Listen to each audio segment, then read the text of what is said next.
Hello, everybody. Hello. How y'all doing? Oh, you here? We got a guest. Oh. Yes, y'all. Welcome to Tinsel Town Tea.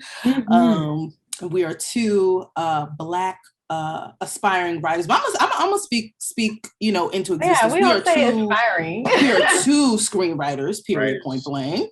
Aspiring. That's right. We're doing the damn thing. I am Judith, one of your co-hosts. And of course, we have the lovely Cory, who is here. Yes. And we are here giving the tips, the tricks, all the things to make us better writers, particularly in the Black community. You know, we got tired of just hearing the same old white man talking the same old stuff. So we decided, you know what, let's do this. Let's do this.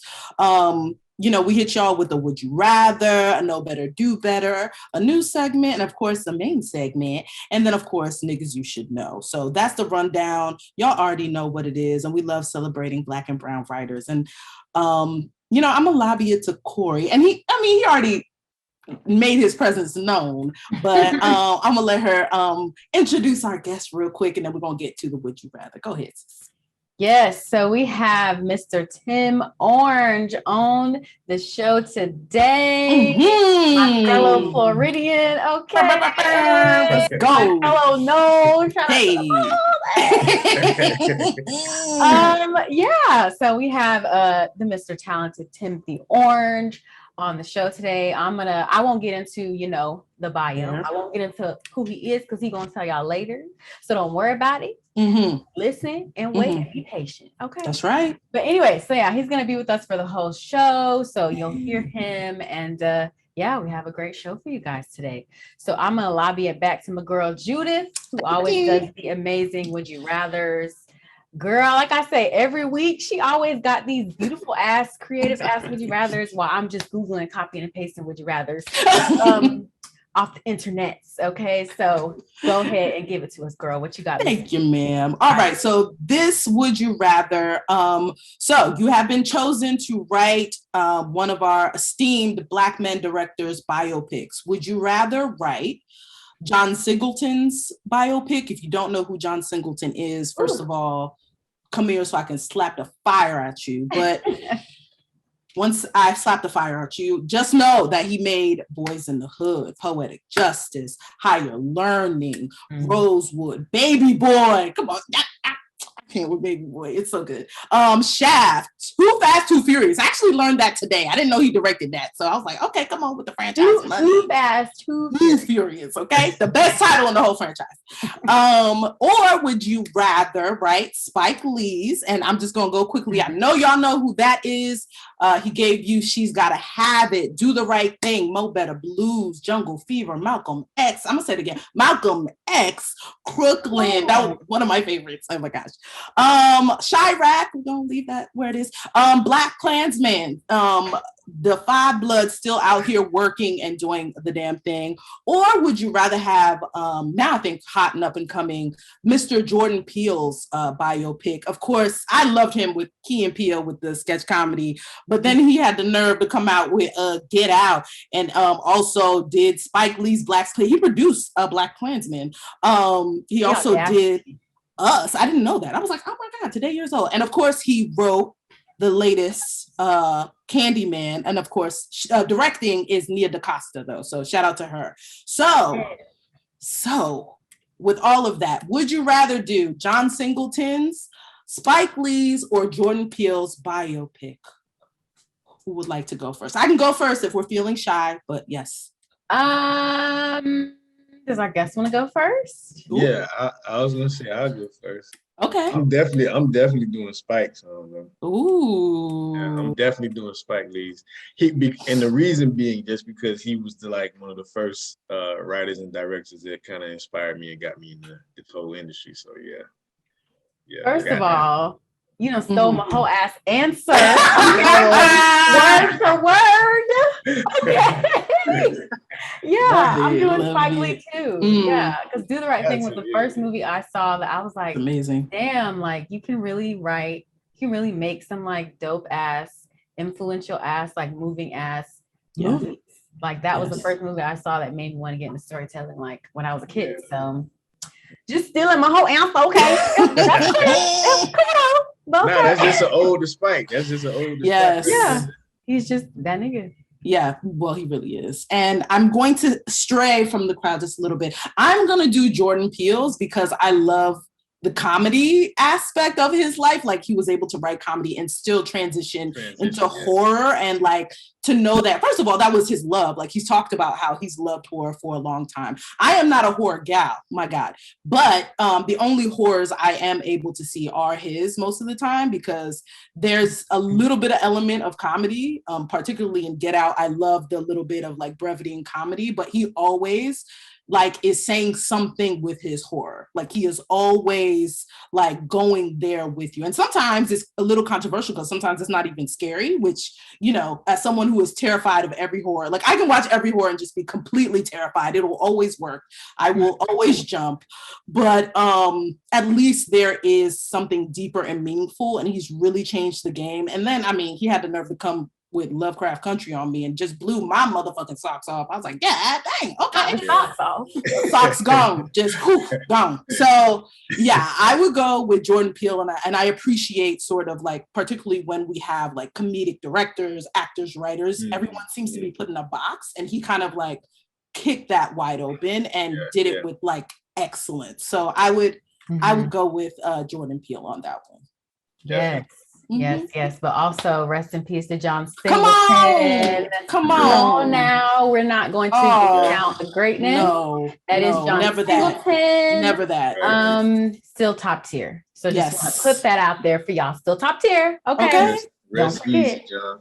Okay. Yes, rest easy. He also inspired a generation of, my God. I mean, boys Black in the hood, my filmmakers, goodness. you know, today. So okay, got to say that before we move on now. We ain't finna move on without saying that. Okay. Period. All right. So moving on to our Know Better, Do Better segment, which is where we give a tip or a trick or a lesson learned either about screenwriting or the industry. So whenever we have a guest, I usually give it to the guest. Yes. So Mr. Tim, do you have a quick tip, lesson learned about writing or the industry that you want to share for this segment today? Yeah. So, you know, I'm more so on the side of the educating of the screenplay, of the actual art form of storytelling, of that craft of screenwriting. And I usually get, even with my services and my classes and my workshops, I usually get a lot of incoming writers that really don't understand the basis of story structure. So if I could give anything out there to a new and up and coming writer, study. The most that you can. A thing that I used to do to help me out a lot was sit down with a pen and pad, write out the acts, write out the times on the actual screen, and try to see if I can count like, okay, well, there's 12 minutes in, let's look at the script. It's 12 pages, or they're at 14 to 15 pages, and let me see if the inciting incident comes here at 10% of the film. If the plan of action comes, you know what I'm saying? So just little things like that help me out a lot. Definitely. Story structure is everything. All right, let them know. That was a great tip, very helpful. And yeah, I hear that a lot. When people are just starting out, you've got to know the basics. You're not going to build unless you got the foundation. Okay. Yes. Ooh, put that on a t-shirt. So anyway, going to our next segment, which Judith's going to take over our new segment. Got it, girl. Yes. Thank you, ma'am. And that was actually a big, that's a big tip. So write that down, do that, study. All right, on to the news. So as you all know, and if it's your first time with us, thank you for being with us. We usually get our news from Shadow and Act, which is an online publication that focuses on Black and Brown creatives in the industry. As we always say, read up on all the trades and all the varieties, the Hollywood Reporters, even the Essence. Read it all so that we are well aware of what's going on in the industry. And that just gives us a leg up. Knowledge is power, as they say. So first in the news is Spider-Man No Way Home teaser trailer. Hello, Peter. The multiverse is wide open. Now, this is from Shadow and Act. I had to put a little sauce on it, you know. This is written by Trey Mangum. And yeah, so the official trailer is out from Sony and Marvel Studios. And the description reads as follows. For the first time in the cinematic history of Spider-Man, our friendly neighborhood hero is unmasked and no longer able to separate his normal life from the high stakes of being a superhero. When he asks for help for Doctor Strange, the stakes become even more dangerous, amen, forcing him to discover what it truly means to be Spider-Man. So the cat's out of the bag. We know him now. You can't hide. That's interesting. That's very interesting. Mm-hmm. So in terms of character development too. Yes. And if you guys get a chance, like if you go to Shadow and Act, they have the trailer, you know, embedded in the thing, and they really go in depth about what it means to kind of no longer be in hiding, people seeing who you are as a superhero, and kind of being, I think Peter Parker is kind of blackmailed in a way. So he reaches out to his other superhero friends, and there's going to be, I think, other Spider-Man appearances from other multiverses, just like in I think it was one. Yeah, into the yeah. So that's, in fact, they said it's rumored. There's a rumor, allegedly, everybody. Tobey Maguire and Andrew Garfield's iteration of Superman will be in the film. So it's gonna be, you know, the Marvel girls always have an intricate storyline for us all that we have to follow. The real fans, y'all know, I just jump in wherever. Real talk, I just came when Black Panther came through, so I'm catching up.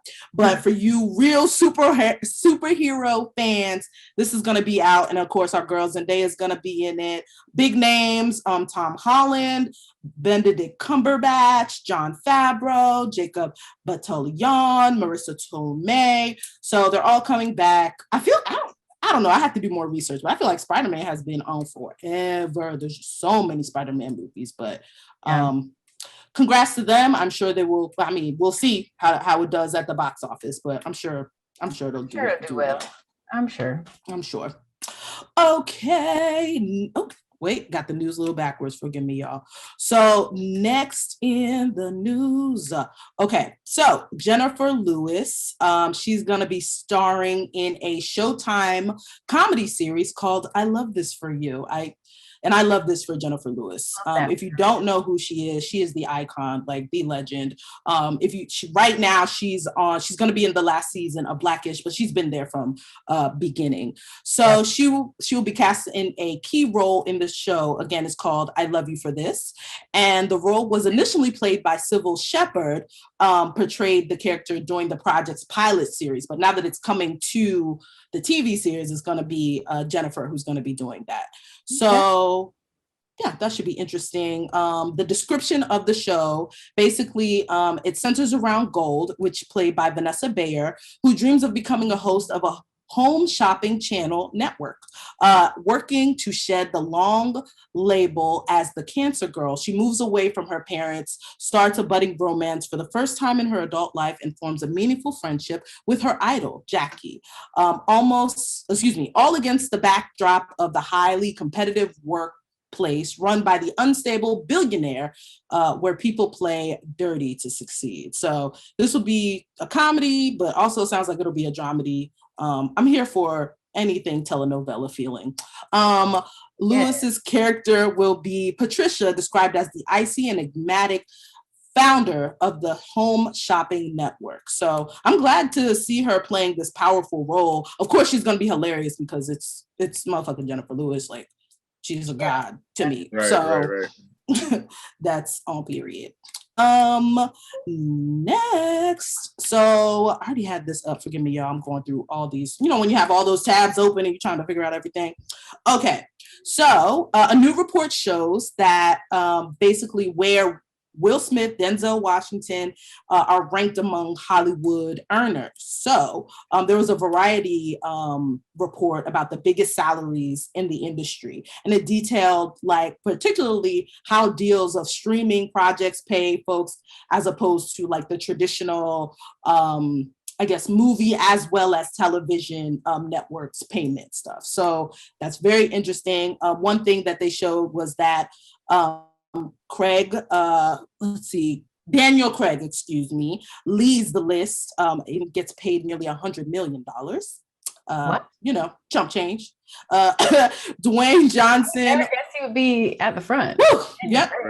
I was like, my God. Dwayne Johnson, Will Smith, and Denzel Washington are the top 3 Black movie stars on the list. Johnson earning $50 million, Smith and Washington both at $40 million each. So I'm like, that sounds about right to me, but I am also a peasant. These numbers are astronomical to me. It's like playing Monopoly, quite frankly. So that's going to be the rich folks going to have to put that in perspective for someone like me who's praying that one day her student loans will be paid off. Amen. Ashe. So let's see. They also showed like Leonardo DiCaprio, like box office draws, and they get big earners. So they get so Leonardo's at 30 million, Mark Wahlberg's at 30 million. And they also, the ladies, Jennifer Lawrence, 25 million, Julia Roberts, 25, Sandra Bullock, 20 million. So if you guys want to see a whole rundown, go ahead and check that out. I also find it interesting. They have Michael B. Jordan on here, and his salary is between in the spectrum, basically at $15 million. But I'm sure as his star rises, I'm assuming, this is me not factoring, I don't know, white supremacy, racism, that it will go up. So check out that Variety report. And this is coming from Monique Jones off of the Shadow and Act article that covered it as well. Okay. Big bucks. We'll see. One day we too shall see big zeros behind the checks that we receive. Amen. So next, so last in the news, I just thought this was super fun. Hollywood loves to do a reboot on everything, but I think I might be here for this one. Okay, so The Wood, Showtime is developing comedy series based on the 1999 film. Okay, so I'm like, okay, Showtime, I might be here for it. So it's based on, I'm excited. So Rick Famu, forgive me, sir, if I fuck up your last name, please forgive me. Famu Yiwa. Yeah, something like that. Yeah, thank you. Thank you for the encouragement. Please forgive me, sir.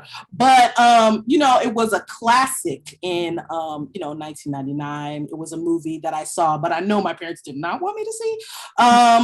So right now, it will be directed at the pilot and executive produced by the Shy showrunner, Justin Hillian, who will also write the script. So the description reads as, The Wood is an honest look at friendship and dating from the perspective of 3 young Black males born and raised in the gentrifying LA suburb of Inglewood, fondly referred to by the locals as the City of Champions. The trio struggles to balance fatherhood, ambition, and loyalty forces them to question if they're growing apart or closer. I'm here for this. I would love to see them with children. If you forgot, the original film followed 2 separate storylines of the 3 friends, and it starred Taye Diggs, Omar Epps, Richard T. Jones, and they were the core of the friend timeline. We cannot forget Lisa Ray McCoy was in it, DeAndre Bonds, Tamala Jones. And right now the project is from a Paramount Television Studios. And so I'm here for it. It does not give an actual date when this will be coming to us on TV. But I think I'm here for it. I want to see them with the kids and kind of their lifestyle now as they figure out adulthood with real responsibilities. What do y'all think? Is it the same cast when they come back? I don't know. That's what I was gonna ask. I don't know. That's what's going to really, set it off. Yeah. All of them come back. Another reboot I'm here for. But I think he's doing, All American, so he may not. Right, he's doing All American, whatever. Yeah, that's true. If it's the main cast or the regular cast, the original cast, yeah, I'm all for it. I mean, even if it's not, I'm probably still gonna give it a whirl. Yeah, you can still. I think it's still going to be worth watching.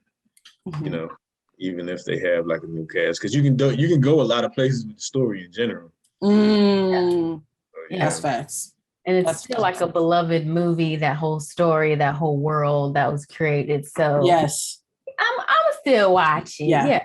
Okay. Yes, I'm here for it. I'm interested to see what tone they take, especially with the showrunner of The Chi involved. And The Chi is a really good show. So yeah, we'll see how it all goes. And that is that for the news, y'all. And you know what? We'll take a quick break and then we'll come back to the main segment.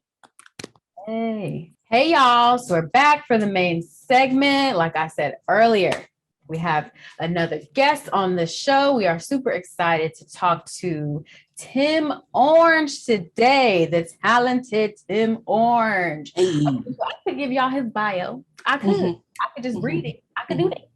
But I usually like to have our guests kind of give us a recap of their journeys in their own words to start off. It doesn't have to be a full thing, whatever you want to say, just to kind of give the people a background of who you are, where you've been, and who you are pretty much. And then, we go from there.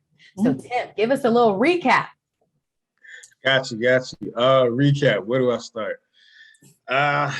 I started born and raised in Miami, Florida. I was an athlete my whole life, played football, ran track, went to Florida State, actually played football for Florida State for a couple of years.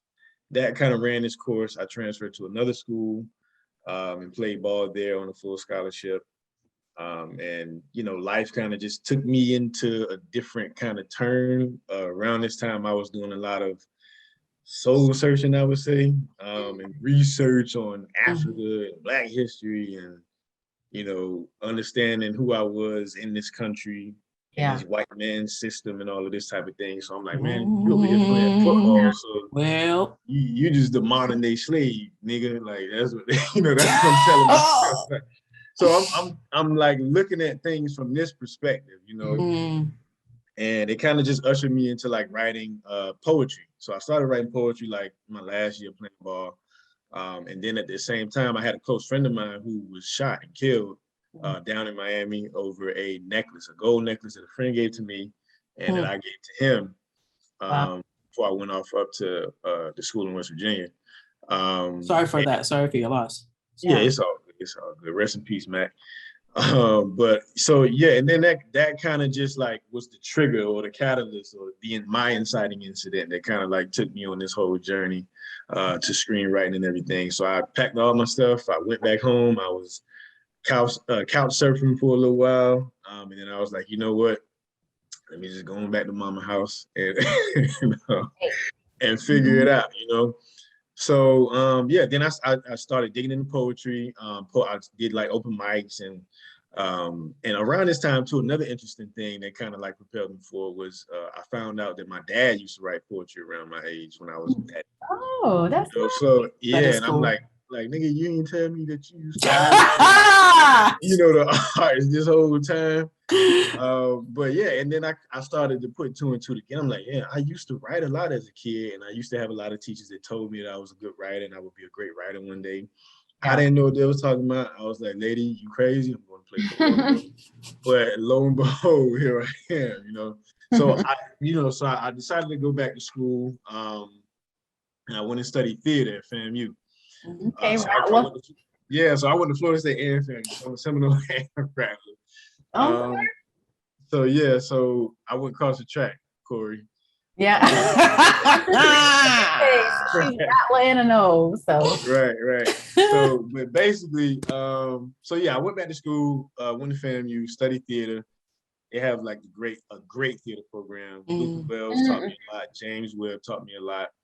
And I studied playwriting, and I put up some plays there, and I won some poetry awards, and I won playwriting competition, and it was just like that momentum that kept going. I'm like, you know what? Well, if I can write a play, I can write a movie. Like, and I started the films, and I studied Spike Lee and Alfred Hitchcock and what's the guy, Stanley Kubrick, and all of these guys. And I was just like doing a lot of research. And then, I had my daughter around that time too. So, this is like mid-20s. Had my daughter. I was gonna go out to LA. That was the plan because, like we were talking about earlier, that everybody's under the assumption that you have to go out to LA to be a successful screenwriter, so on and so forth.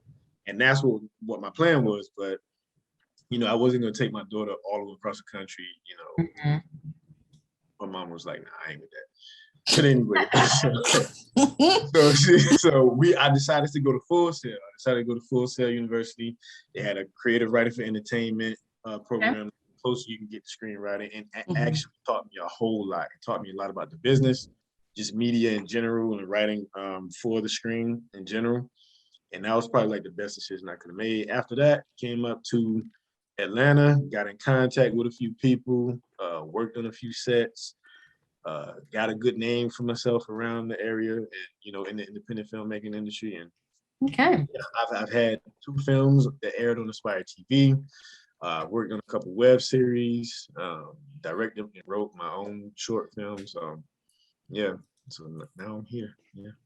Awesome. All right, thank you for that. Yeah, gotta love it. So wait, so when you were so when you went back to school, you were drawn to writing for the stage, playwriting. And I'm wondering what drew you to that first, and then also, is there a different approach to writing plays as you would screenplays for either television or movie? Yeah, definitely. The thing that kind of drew me to theater, I think, was the poetry aspect that I was really like on. I was doing a lot of poetry and a lot of like short stories, and it was more so about the literature, about the actual words to page. And I was like, what if this story that I have can be placed on a stage and we can see like a contemporary art piece that, I didn't know what it was at the time.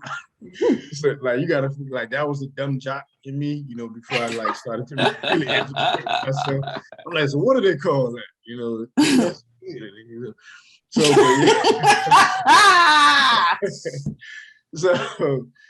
So that's basically how I got into that. And while I was there, I started just studying different forms of like storytelling, and I came across like screenwriting. I'm like, oh, well, a Black man was like actually the first guy, Oscar Michaud, to actually come up with like a screenplay and put it page to stage, basically. Hey, Black history. Come on. So, and I was like, okay, well, let me try to see what I can do. I can give a little spike. Started studying. That's just how I came. So.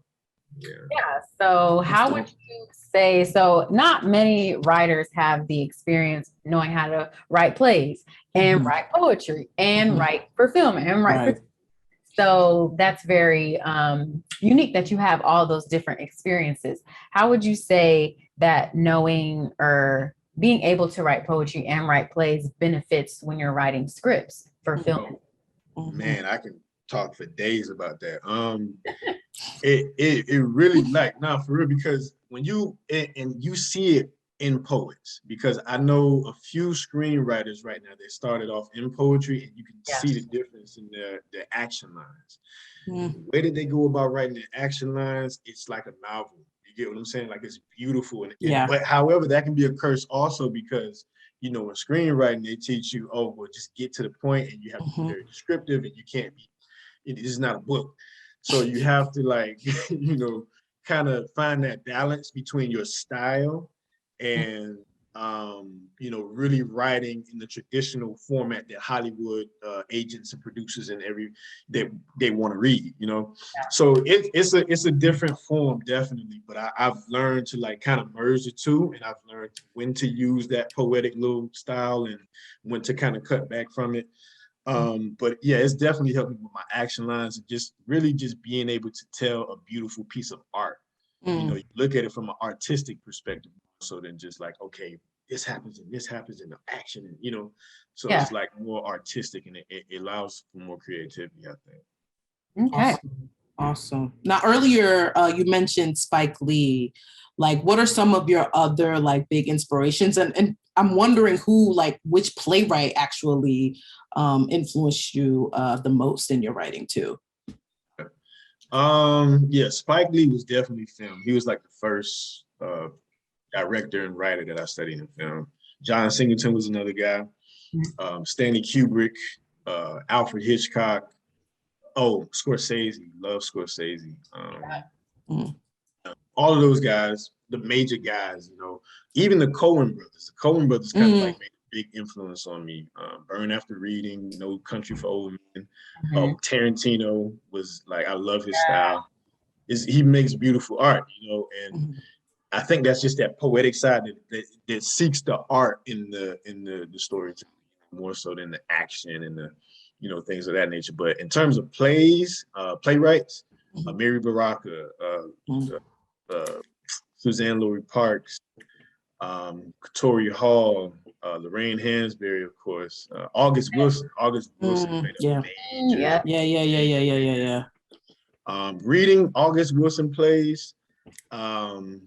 I haven't read all of the Pittsburgh Cycle, but I want to say I read at least maybe about half of them, maybe four or five of them. But I actually I stage managed one of Jim of the Ocean, his first play of the Pittsburgh Cycle. That's amazing. Yeah, and that was just looking at, and he comes from like a poetic background as well too. Yeah, and that's how you can see the difference in that writing. But he's very long-winded. I ain't gonna lie. You got some monologues in there that's just like crazy. Because even with Ma Rainey's Black Mama, I was just about to say. You know what I'm saying? Like it's a scene it's gonna be going for about 10, 12 pages. And I'm like, dude, like, what is the point? You know, but if you look at it, he's really just like kind of really let those words sink in and really soak into the subconscious, and really he's teaching. He's more of a teacher. He comes from a teacher's perspective when he used to write. But yeah, I mean, yeah, those were pretty much all of the heavy influences in my life in terms of this craft. But yeah. Okay, yeah, it's funny you say that about August, because I had to act in one of his plays before, and the bitch was out of breath trying to I remember all the words. Ooh, child. I have asthma, okay? I can't be doing these. Trying to tell you. I'm talking about monologue for a page long.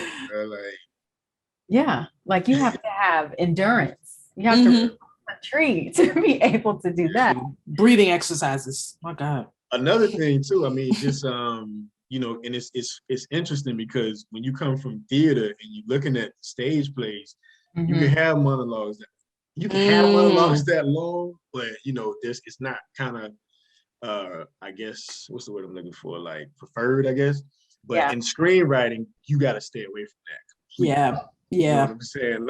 Like so, and it's very interesting because you have to do the opposite, you know, so I don't know. That's just like one of those things to where I've kept along with my writing as well too. You know, don't your soapbox. You know what I'm saying? I know you want to tell the world about this, that, and the third, but you got to do it in a clever way. You have to show it more so than tell it. You know what I'm saying? So. That's facts. So, is there one form of writing that you kind of prefer over the other, that's kind of your favorite, or what are kind of some favorite things that you love about the different forms of writing that you do? That's interesting. That's a good question, actually. I never really thought about that. If anything, I would say my first love is poetry, definitely. Because, and the reason being is because I feel like I can write a poem in literally like a whole page in like 2 minutes. And it's like I'm not thinking when I do it. You know what I'm saying? I don't have to too much logic. It just comes out, and whatever comes out, and I don't have to worry about rules and structure. You know, so it's like that freedom, that therapy that we all seek as writers. You know, to really like flesh out whatever you need to flesh out and pour out whatever you need to pour out. But next to that is definitely screenwriting. I love screenwriting because I love visual storytelling. I love like seeing scenes in my head, like a visual learner. So like I try to incorporate that in my things too. And also I feel like you can merge a lot of I guess styles and a lot of cinematic devices with screenwriting on telling stories for the screen. Yeah. You know, because it has music, it has dance, it has it's words, it's poetry. You know, you can put all of the art forms in a movie. So that's why I feel like, you know, that I kind of just carved that. But nice. Well, with that, like, okay, so I'm skipping ahead a little bit, and Cory, always bring me back whenever, you know, I get ahead of myself. But like, you know, you're also like, it's clear that you're a teacher. Even the way that you speak is very like, you're already dropping knowledge. So like, you do this regularly. Like, how? Well, first of all, explain where people can get your services and, you know, take a class and understand your role as a script consultant, but also what are some of the, and I think you talked about this earlier, what are some of the biggest mistakes, like you said earlier, structure, not people knowing structure, but what are some of the most common and biggest mistakes people make when they're trying to write their stories, particularly when it comes to like screenwriting?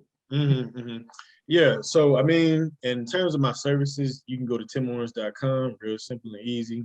And it's a list of services there. I offer a class. I'm actually in a class right now. I offer 5-week cycles. In that class, you will come out with a 12-page script. You will get personalized feedback by me.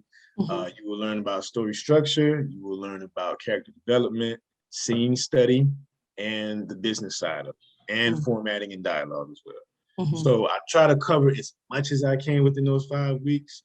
And all of my students come out of it saying that, oh my God, I never knew this. I learned a whole lot.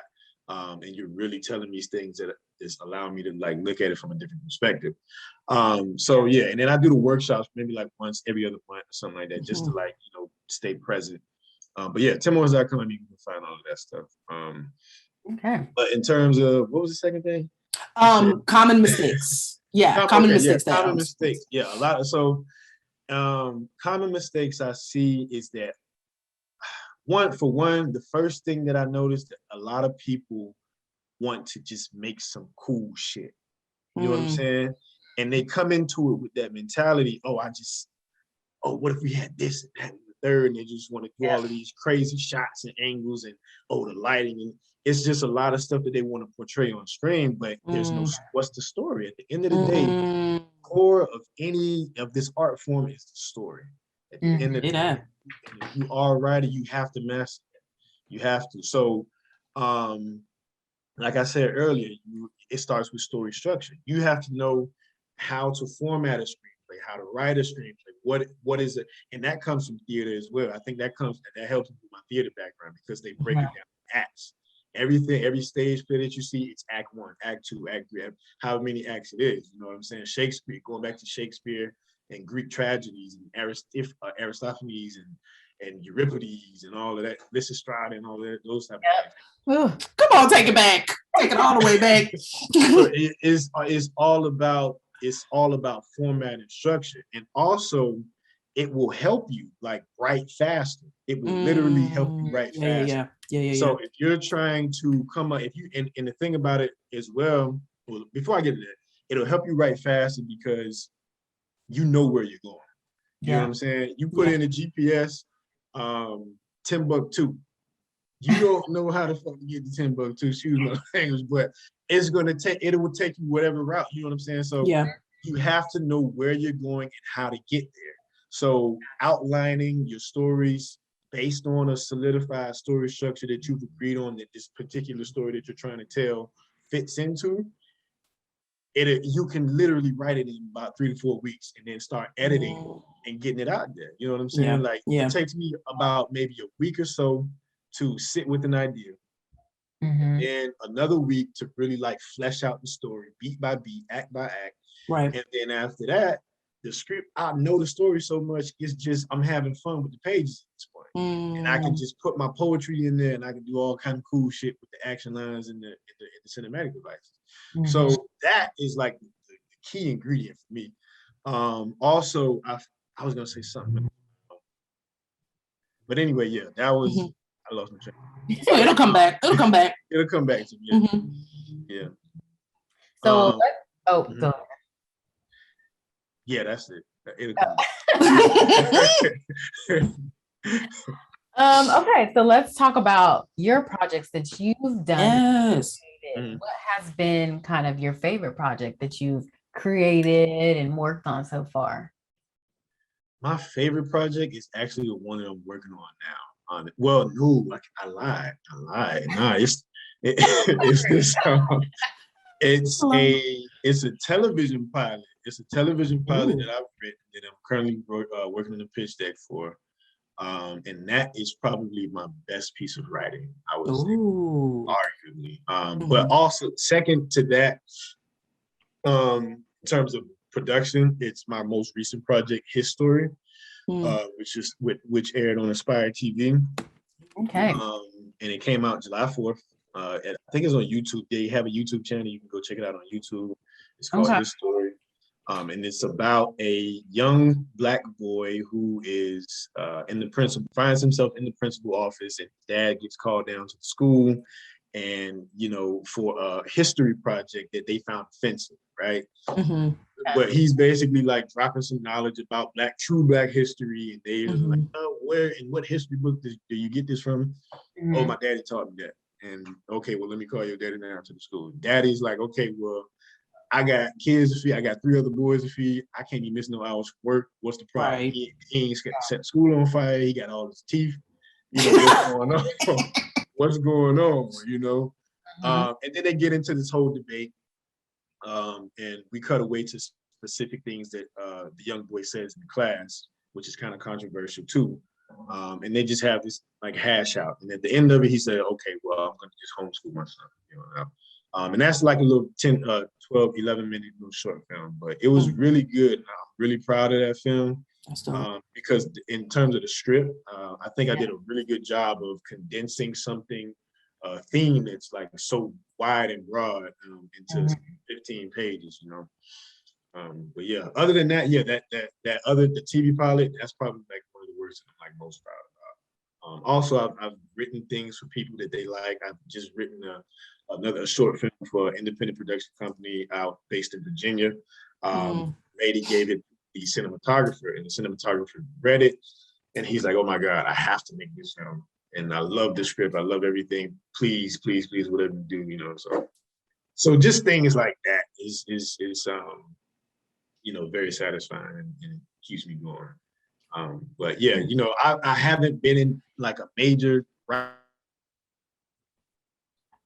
writer's room yet, major type of contracts, anything like that. But like I said, just in the independent scene, I feel like I'm making a good mark. And there's a lot of lessons to be learned in that scene as well. So yeah. That's dope. Congrats on your story going to Aspire TV. Y'all need to check that out. Yeah.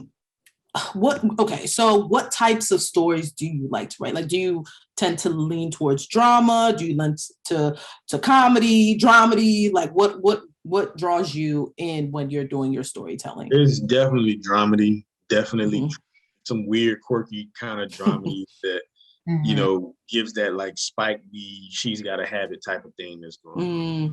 That's basically where I'm at. I would throw like some melodramatic psychological thrillers in there here and there, but I haven't like really kind of perfected those type of films yet, but definitely for right now. I've written for people action films. I did a couple period pieces before.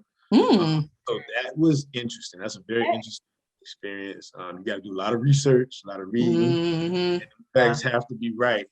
So just kind of creating stories off of a specific time period for somebody else, and it's just interesting within itself. But I've written all across the board, for clients and independent production companies and whatnot. And that's another challenging thing. Well, it's not challenging if you really understand the craft, but it can be challenging in terms of writing it, but it can be challenging because it's not your vision. So you really have to understand, human psychology in a sense, and you have to understand emotions, and you have to really dig into this person who's trying to tell this story. If it's about them, you have to understand them. How would it come across if they were the ones, pushing the pen? You know what I'm saying? So yeah. Okay. That's real. So what kind of tips would you give to someone who kind of wants to do what you want to do? So you want to have clients and be able to kind of help other or help bring other people's visions to life and like write their stories. What kind of tips did you give for people who want to do things like that or get into spaces like that? Because not everyone has to be like in a writer's room or right. You know? Yeah, definitely. Networking is a major part of it. Getting yourself out there. I'm guilty of not doing it as much as I need to be doing it, but you know, the work one thing about it, what I've learned though, if the work is good, it's gonna carry one project to the next because word of mouth, it spreads. Oh, I know a guy because he did this and it was really, really good. Oh, you need your script read and you need some coverage on the script. Oh, go to this guy. He gives me great notes. Mm-hmm. I'm the note guy, like so it's like I'm with Damn Right Originals. Mm-hmm. I don't know if you all heard. Y'all heard Damn Right Originals, right? Or, I have not. Yeah. Tell on myself. Okay. What is the Damn Right Originals? Yeah, check them out. Damn Right Originals is founded by Nakia Stevens. It's an independent screenwriting label. Okay. And that's how I kind of like really like, started getting some connections and networks. So I wouldn't be where I'm at today if it wasn't for them. So that's amazing. But just to get back to what I was saying, like, the point that I was making was they always come to me for like the notes and everything. Oh my God, you give great notes. You need to do workshops. So it's like always that kind of thing. So I just been following, the things that I'm good at. Like you said, I'm a teacher naturally. Like I've always been. But yeah, so just to get back to it, giving somebody advice, the work has to be good and you have to know the craft. You really have to know it like you have to know it like the back of your hand, and you have to know what you're good at, and you have to know what you're not good at, and then you can go perfect that so you can be versatile. You know what I'm saying? I'm not really like a television writer, but I still study it because it's a part of the whole. It's the whole shebang. So you can't just focus on one thing. Another thing that I would give somebody in terms of, trying to get into the development process and things of that nature is to find something that about screenwriting that you know for a fact that you can teach it. You know what I'm saying? If they say that if you really know something, you can teach it.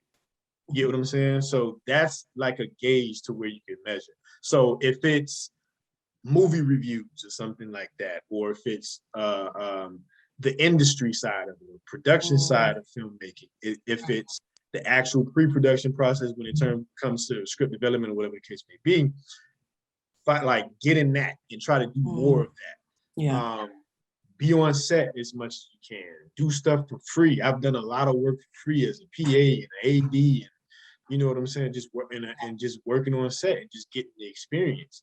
The best teacher is experience. So I would, especially in terms of independent filmmaking, you're gonna do a lot of work for free. You're gonna do a lot of work that's like not paying you as much as you would like to pay as on a LA set or something like that. But all of that is experience. And then the thing about it too, you get to meet people. I can't name how many contacts I've gotten just going on set and doing some AD work or some PA work. You know what I'm saying? And that comes along later down the line. Oh, Tim is great for this, then third. Thank you. You know what I'm saying? And they go to my website. And it just grows from there, So I don't know if I missed anything, but that was good. Yeah, I'm about to say everything's covered. Yep. God. Oh man. Okay, so I want to go back. It kind of touches on the would you rather, but I'm wondering if you've had if you could have a dream collaborator, like let's say your TV pilot, which we're gonna speak it into existence. It's happening. It's gonna come forth. Who would you, in terms of like maybe a director or any collaborator, producer, whoever, who would you be like, you know what, I want to work with this person to bring this to fruition, and why?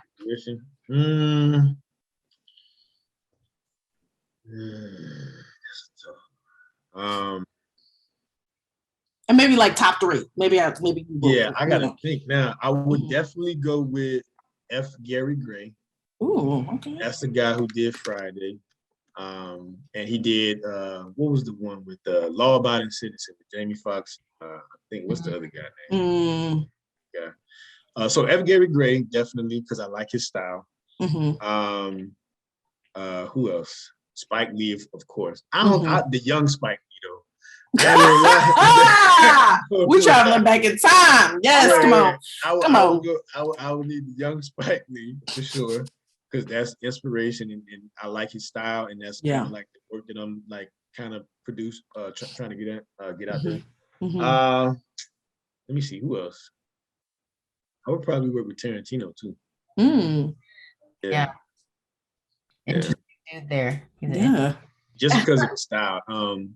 Even just touching on Tarantino, I was studying Inglourious Basterds a couple of days ago, and the intro,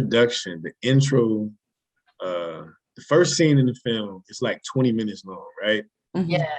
And it's like breaking all type of screenwriting rules and all this stuff. Like, we don't even know what's going on. It's about 45 minutes in the film. And I'm like, what? Like, what is this? Like, what is this? However, like, he did that intentionally, because that Jew, they call him the Jew hunter, Christoph Waltz, I think is his name. Great actor. Jesus. He's great. He's brilliant. His whole intention is basically the core of the story, because he starts the scene and he starts the film and he ends the film with his whole intention. So he did a lot of character development work in that. And even the way that he displayed it, he came in there, he already knew that the guy was hiding enemies of the state under the floorboards, and he just went through this whole 20-minute, you're gonna smoke your pipe, and he got this little pipe. Mind if I smoke my pipe? And his shit is like big, So it was just, I'm like, damn, this motherfucker really know what he's doing, Yeah. Yeah, I just had. That's dope. I would like to see him do a TV show. He definitely loves him some dialogue, for sure. Yes. He's gonna make sure they're talking for a long time. Yeah, he's definitely long. Yeah, he's gonna make sure they have a conversation. And there will be gore too. I'm like, my God, all the bloodshed, my Lord. Yeah. One gem that I don't think a lot of people like from him is From Dusk Till Dawn. I love From Dusk Till Dawn. But like, people don't really talk about that. I love that movie. Okay. But we talked about this earlier. You're based in Atlanta. I believe you might be the first person that we've interviewed based in Atlanta. If we interview somebody else, I'm sorry. So sorry. I believe you may be the first one. So kind of tell us about, so we talked about how there's this perception that you have to be in LA, you have to be in LA, you have to be in LA. What is it about Atlanta for those who don't want to come to LA that, can help them thrive in the industry? Okay, so I think the first thing about it is they do a lot of production in LA. A lot of pre-production definitely goes down. I mean, not in LA, in Atlanta, I meant to say. Okay. A lot of pre-production is, based more so centered in LA. Production, though, when they actually go out, shoot, locations, everything, all of that's getting done in Atlanta. And then they go back and ship the films off for post-production and editing and everything. The good thing about them coming to Atlanta for production is that you have a lot more work available, right? My daughter's mother, she was an extra on P-Valley. She was an extra on a couple other shows that's like really, really big. And it's like she made some connections from that just by being an extra, and so you continue to get work. So, like I was saying, for me as well, just working on set and doing stuff for free or doing extra work, it's just you building a network. You know what I'm saying? Also, the thing about Atlanta that kind of can keep you afloat is that there are a few independent production companies out here that are based in Atlanta that operate like LA studios. So there's plenty of work that's going on and operating like it is in LA, in Atlanta. But you just have, like I said, you just have to really put your name out there and you really just have to network. What a thing that helped me was just doing good work. It's just doing good work. I have I've had a girl who came to me who works for a production company out here, and she's trying to turn a short into a feature. So it's like, okay, well, these are my rates. This is that. And boom, there's something right there because she shot the film in Atlanta. You know, so she Mhm. already shot a short and she's trying to turn it into a feature so she can send it off to festival.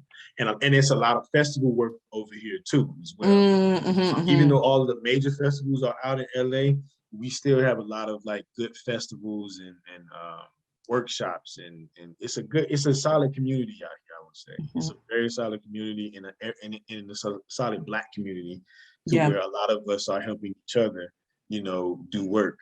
But yeah. But like I said, in terms of being a screenwriter, eventually you're gonna have to get that representation and going out to LA. You know? Okay. Eventually. Have to make that move. Yeah. Yeah, if you're trying to get in a room and you're trying to get into these pitch meetings and everything, you know, you definitely got to get out to LA at some point. But like I said, the thing that has helped me, the fact that I teach and I develop and you know, I do all of those things. I do other things other than just trying to write and get my script sold or writing for somebody. So, that's dope. Excellent. Okay. And then what is something like difficult you had to overcome in your career thus far? Like it's clearly like fledgling, but like what are some things that kind of like set you back for a second? You were like, I don't know about this now. I don't know. I don't know. Let me see. Well, okay, I got a situation. Well, with a independent, I met this lady, independent production company based out in Houston, Texas. Okay. It was for a web series that she wanted to put up. She was supposed to pay me for it. We had drawn out a contract and everything, option, but the way that the contract was written, and I don't know if she did this because I was like new into the game, I really didn't understand it, or she just said that she didn't think that the story was developed enough. But whatever the reason may be, she tried to pretty much own the majority of that project on the back end. And I wasn't going for it. And so I got in contact with a lawyer and I was like, hey, can you put a contract and can you send, you know? And so we had a big conversation about it. And she's like, oh my God, how dare you get a lawyer? And blah. I'm like, lady, what you talking about? Like, you know, so that was a thing that kind of like was brought to my attention. And I put a lot of energy and effort into that project, maybe about 6 months for no money. You know what I'm saying? So it was just like, okay, luckily I was teaching at the time, you know, I was at a college teaching English. So I was like really getting held over by that. But at the same time, like, lady, that's like 6 months worth of my time, energy, effort, and brain power. Come on. You know? Yeah. So yeah, but anyway, long story short, I just had to like kind of just back out from that project and we just scrapped it. But so that was something in my career that kind of like really opened my eyes to the business aspect of it. And it kind of got me researching like, okay, well, how does this thing actually work? What is an option contract? What is a pitch meeting? What are all of these things? This is like something that happened when I first started out. So I went and did my research. I'm actually currently seeking like representation right now. I've been doing good thus far without representation. But I still want it just because they can get you into those rooms that, you know, not a lot of people get into. But yeah, that was something that kind of just opened my eyes to the business aspect of it. I wouldn't say it was a major setback or anything like that. It wasn't really anything that happened in my career that was like, oh, I don't really just don't like it. You know, but they're worth learning lessons of, definitely.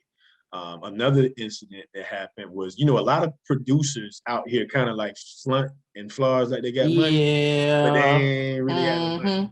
So this case in particular, this guy wanted me to write a feature film for him, 120 pager. And, you know, he's saying that, oh, well, I have an investor meeting, I have this, I have that. Oh, Lord. And, you know, we're looking to get at least 1 million for it. Or, you know, we're even more than that. And I'm like, okay, all right. So what you need me to do? You know, so, and he's like, well, you know, every time I go to an investors meeting, they're telling me that I need a script, that I need a story, and I don't have a story. I have a pitch deck, I have this, I have the financials, I have the budget, and he does. He has all of this stuff, all of his copywritten, Writers Guild Association registered. He legit in terms of that, but he talking a good game, but I didn't see no check cut yet. So, you know, I done told you my rates, but, you know, you still haven't cut a check. oh, well, can you just maybe give me a synopsis or something like that? Okay, well, a synopsis, I can give you a 1-pager or a treatment for a potential story. And this is my rate for that. You know what I'm saying? Okay, well, I can pay you for that.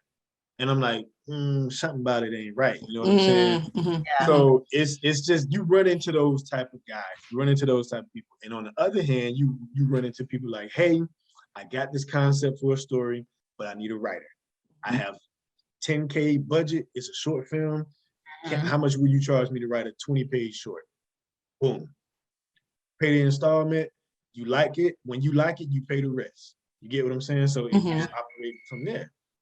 And so you get your ups and downs and fluctuations just like with anything. But yeah, but those are like just some incidents that I've ran into in the past that kind of like really opened my eyes to like how to know how to operate, and you have to know. But that's another reason why I'm seeking representation too, because I can, you know, when you have representation, you can negotiate a contract with somebody for $2,500 just to read a script and just to go into and just to start a development process for a script. You know, if somebody is already have, you know, production company already has a solid script. Okay, well, we need another writer to come in and probably do some development work on this project. They're not gonna come to you if you just independent writer out in Atlanta. You know what I'm saying? Like at Warner Brothers or Showtime or something like that. They're gonna call, oh, I know this agent, that this is agency, this is manager. Let's call so and so and get them over. So that's why representation is important. But like I said, in the independent film space, there's plenty of ways to navigate and operate as an entrepreneur, independent screenwriter. All boils down to just really understanding the craft and producing quality work. You know, quality speaks for itself. When you do good work, they're gonna come back. Yes, that is a word right there. That's facts. So kind of talking a little bit about teaching. So one thing I love about this podcast is the teaching aspect. So I love getting on here every week and teaching giving little tips and tricks. I find that I really enjoy that. Sorry, my dog is acting a fool. So y'all gonna hear him in the back. So if you could pinpoint kind of what your favorite thing is about teaching, let us know that. Yeah, it is seeing the look on somebody's face that you know they got it. Like when you know something just clicked and you see the results in their writing and in their work. Oh, I've done my job. I've done my job, you know, and that's the most fulfilling thing ever. It actually is more fulfilling for me than writing. You know, to be completely honest with you, teaching about it and teaching people how to come to these revelations and understandings on their own, that's very rewarding for me. Even when I was at teaching at Gwinnett, I was teaching at a school called Gwinnett Tech up here, English. I had this one student, she was dyslexic, and she was brilliant. She had a brilliant mind. I'm like, okay, your mind is running like 1,000,000 miles a minute, but you have a lot of good things that you need to say, but you just don't know how to really express it. And, you know, so I'm like, okay, well, and that's where structure comes in. Even when I was teaching English and writing essays, it's all about structure. You have to learn how to organize thoughts. You know, even when you get, and it's the same thing when you get an idea for a script. Once you organize it and you look at it from broad to specific or general, you know, from big to small and get to the fine details that'll help you. But going back to her, you know, I looked at an essay from the first class, you know, or in the beginning stages of the class, and looked at the essay at the end of the class, and you would think it's a totally different person. And she came up to me the last day of class, and she was like, Mr. Orange, I just want to thank you so much. You really helped me so much, and I just wanted to cry. That's beautiful. Just that, you know. But yeah, I think that's the aspect of teaching that I really, really enjoy. And just to see people go out and just flourish, man. Like, yeah, if somebody comes to my workshop, I can help them and like, oh, I've been struggling with this. Oh, this is what you need to do. Oh, I never thought about it like that. And then they go on and do it. I'm like, there you go. Now you got it. Now you understand. It's just rewarding. It's very rewarding for me and satisfying. So, that's dope. Oh, that was beautiful. Continue to do the teach and help. What is like the best advice you've received from someone, whether a mentor, even maybe a teacher that like has, you know, influenced you? Oh man, Okay, so my mentor, right, when I was at FAMU and studying playwriting, I'm trying to remember the exact phrase and how he put it. Okay, so he told me one time, right? I was writing a short stage play, and I was like, okay, but I'm stuck at this point. He was like, if you're stuck at this point, the problem happened 10 pages prior. Ooh, well, I'm gonna go ahead and write that down. I was like, oh. Cutting deep. So, I thought I was on the road, and I thought, this is good. I got the excitement, I got everything. And he's like, nah, your problem is here, but it happened prior. So you need to go back 5 or 10 pages before and see what's not working there. And ever since he said that, I was like, okay, well, this kind of stems back to motivation, right? With character development and everything. Okay, so if you have a issue in your plot structure that's just not working and the scene is dead and it's just not moving forward or something like that, you can go back to the intentions of the character. And okay, well, what led up to this? What is the scene before that? What is the dialogue before that? What were they doing before that, for that point in the script, in the story? And you can see like, okay, well, if they're going on this trajectory, then why are they here? You just kind of, you know what I'm saying? So yeah. That was like one of the biggest things that kind of helped me. Also, what my mentor used to tell me is that this is what he said. He said, when it's late at night and you're tired and you have a deadline for a project and you don't know what to write, you got writer's block, and you can't find the words, you can't find the dialogue, what is it that's gonna get you to that next piece of dialogue? What's gonna prepare the story forward? He says, this is where self-awareness. You have to really dig into yourself. You have to know yourself, because no matter what story you write, no matter who it's about on that page that you can give them 1,000 names, you're gonna find yourself in them 1,000 names because you are the one that this story is coming from. It's you. You know what I'm saying? So you have to understand aspects of yourself, and you can find it in the character. So, and that piece of advice kind of like got me into like studying psychology and the psyche and everything, and just trauma, emotional health, and all of those type of things. Because when you talk about character development, if I'm stuck on a page and I don't know what the next piece of dialogue is, right? Yeah. I have to ask myself, okay, what is this character vexed about? What are they dealing with? What are they doing emotionally? You know what I'm saying? Are they saying what they really want to say? Or are they just saying what they think the other person want to say? And that's just human nature. Right. We do it all the time.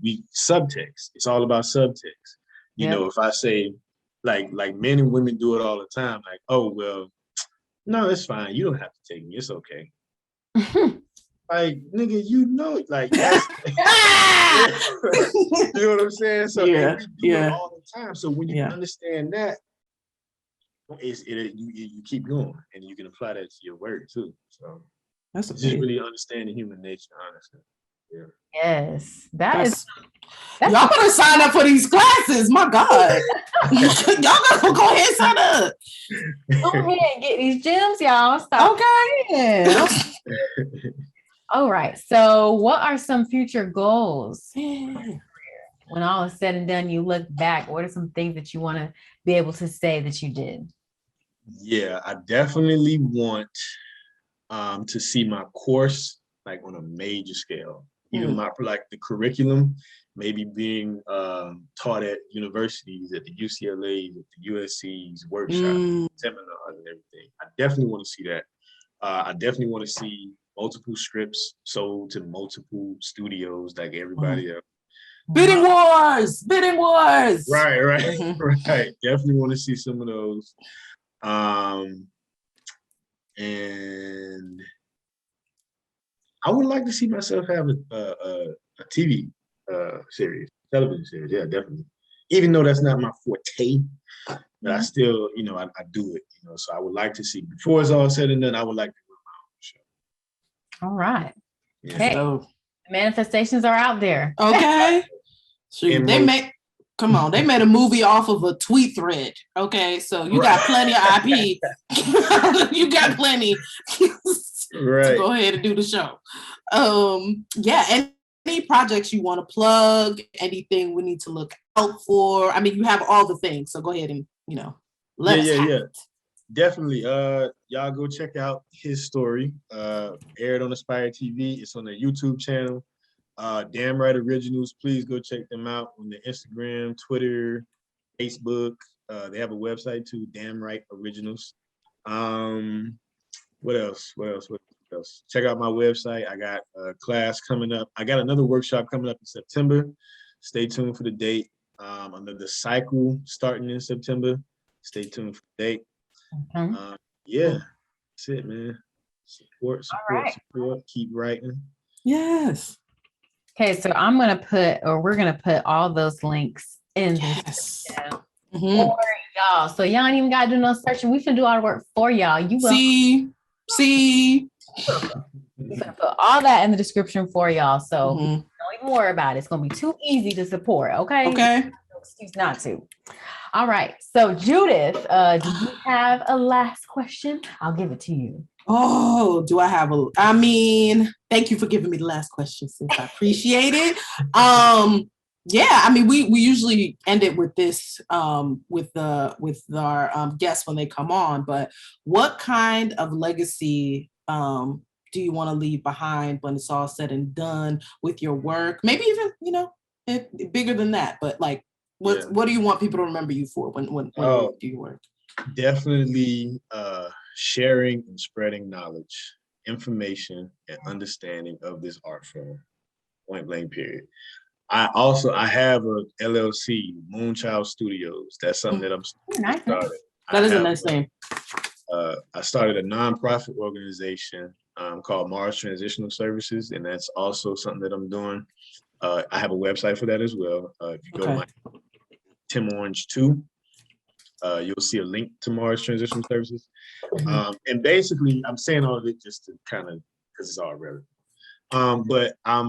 So Mars Transitional Services is a transitional housing program, right? For women and men, separate housing. I'm planning on getting a house for women, planning on getting a house for men, that focuses on people suffering from PTSD, anxiety, depression, multiple dual diagnosis behavioral disorders. I have some certifications in wellness counseling. And that was courtesy of one of my students saying that I should be a counselor. Come on. So, I just went and kind of like looked into it, and I'm like, okay, yeah, I can talk and I can dig into it. But so I started that, and basically, long story short, the wellness program that I want to implement deals with cinema therapy and art therapy. Okay. So imagine yourself going to a wellness center and a counseling program or a housing program that offers room, board, transportation, financial literacy, employment opportunities, transportation, room and board, art therapy, and wellness counseling. The art therapy program is centered around us watching films or actually acting out films or plays and doing improv exercises and doing some character analysis work, on the trauma or the character flaw that the main character was dealing with throughout the film, and applying that lesson to our lives and just learning from it. So that's really like the goal. Like, if you want to know the goal, that's the goal. And I don't want to. I'm a firm believer. I was going to tell you this other idea that I had, but I'm a firm believer of like not sharing stuff. Understood. When it's in the incubation phase, but it's something that is going to be very beneficial to screenwriters, especially independent screenwriters. And it's just basically pretty much an idea or a process, I would say, of getting them in front of producers and studios. So I think it's a good idea. I'm gonna run that through the LLC, the studios. That's the goal. Yes. I mean, come on, not just screenwriting, but healing for you hoes. Like, truly, like, my God. It's great. It's amazing. That's amazing. That sounds just absolutely amazing. I'm yes, that is definitely a legacy to leave behind. So We are going to put that in the description as well. Mm-hmm. Got the links to that nonprofit because that is some God's work right there. Okay. Truly. Amen. And Ashe. Amen. Okay. Ashe and amen. And amen. All right. Well, thank you so much. This was a great interview. I had so much fun talking to you, and the gems, okay, were dropped. Okay. All of them. Thank you. If you learned something from this interview, I don't know what you was doing. I don't know. Like, Truly. I was playing games. You missed it. Yeah. You missed it. Playing games. Like, if you did not learn anything from this interview, you were just playing. So if you playing, we can't really help you. Okay. Mm-hmm. So thank you so much for coming on and just giving all of those gems and just open and about your journey and about just everything. It was super beneficial, and this is what we do the show for, to help anybody who needs it, you know, for those who didn't go to school for, or for those who did go to school or are kind of stuck and don't really know where to go from there. This is why we do what we do. And Tim gave us all the things. Okay. All of it. All the things today. So thank you so much. Yes. Thank y'all for having me. Definitely, y'all got my support. I'm definitely gonna support y'all. Thank you so much. Thank you so much, my fellow. No, okay. Yes. So yeah, I mean, our last segment is always niggas you should know, but Tim is that nigga. Okay. Period. All right. So we gonna drop the mic right there. Ain't nothing else we got to say. No say. Ain't nothing else we got to say. So like I said, we're gonna put all the things in the description. What is it? Box, the description, whatever. Yeah. So everything is easily clickable. We're going to put his website, make sure you have access to his courses, anything that he has going on. We're going to put links to his nonprofit, to Damn Right Originals, and we're also going to put a link to his story so that you guys can watch that. Okay, so everything is there for y'all. Ain't no need to be playing no more. Okay, click is super easy and make it do what it do. So with that, that's the end of the show. Yes. Make sure you guys do what you do as usual. Tinsel Town Tea on all the socials, which y'all be engaging. So shout out to y'all for that. Yes. Like I said, I hope that you got, I mean, I don't know how you could not have learned something, but I hope that you learned something from this episode for sure. Like, subscribe, do all the things that you I don't even know what you can do these days. Retweet, I don't know, child. TikTok it, whatever you do, whatever you kids are doing. Yeah. Judith, do you have any closing remarks? No, I mean, Tim just blessed us. Thank you again for coming on the program. Honestly, like, so great, so amazing. I mean, if you didn't learn, goddamn, you learned today. You should have learned today. Like, truly. And yeah, just to everybody else, like, you know, stay Black and keep writing, you know, keep doing the damn thing. So yeah, that's all I got for y'all. Yes. And with that, bye y'all. Bye. Peace. Let me see the point.